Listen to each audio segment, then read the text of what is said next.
You ultimately voted to confirm RFK Jr.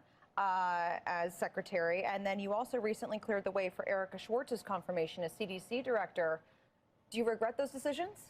So if you want to tell me somebody didn't tell me the truth and I should have seen in the future that they were not going to tell the truth, you can say, oh, Bill, you should have seen into the future. No one was expecting you to predict the future. We did expect you to see what the rest of us doctors who actually understand science and evidence all saw. Kennedy literally has a proven track record of anti-vax propaganda. He is responsible for a massive measles outbreak in Samoa, where he convinced the leaders to stop vaccinating kids against measles, and then 5,700 people were infected and 83 died, mostly kids under 5.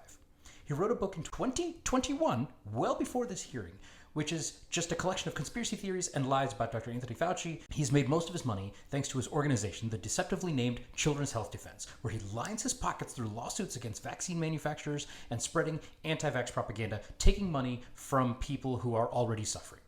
But Bill Cassidy claims he believed Kennedy. RFK told me he was not going to change the ACIP. At least if he'd said, I voted for Kennedy to try and keep my Senate seat. At least he would look like less of an idiot. And I anticipate Erica Schwartz will do the right thing. She made a point that her integrity was not in question. And she's got the spine of somebody who's been a senior officer in the Coast Guard. She said, I don't need this job. My integrity is more important to me. Literally in her hearing, in front of Cassidy, she couldn't answer questions about vaccines definitively. The most softball questions for a doctor with integrity, and she danced around them like she was Catherine Zeta-Jones avoiding the lasers in the movie Entrapment. There's a 1997 reference for you. She was asked point blank how she would respond if Robert F. Kennedy Jr. asked her to approve his vaccine recommendations regardless of the evidence or lack thereof, and she was like, oh, he would never ask that. Except that he did and does. And then she responded to something even more definitively and therefore more damning.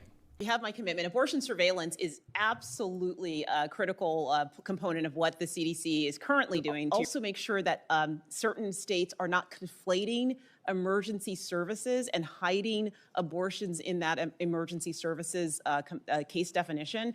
So they're going to waste taxpayer dollars making things more difficult for people to access essential healthcare procedures. The only people who should know about somebody getting an abortion are the person getting the abortion and the doctor performing it. Everything else is a violation of privacy. And before you say it, no, abortion is not murder, and it's not forbidden in the Bible, and it's not anyone's business except the patient and their doctor. Erica Schwartz is not an idiot. She compromised her medical integrity for power. Back to my original point. Bill Cassidy infuriates me because he's now in the find out phase. He tried to suck up to Trump and ended up getting primaried anyway and is now a lame duck. So even with nothing to lose, he chooses to let other people suffer by allowing this administration to get away with putting its puppets into power. Bill Cassidy, you are a disgrace to medicine.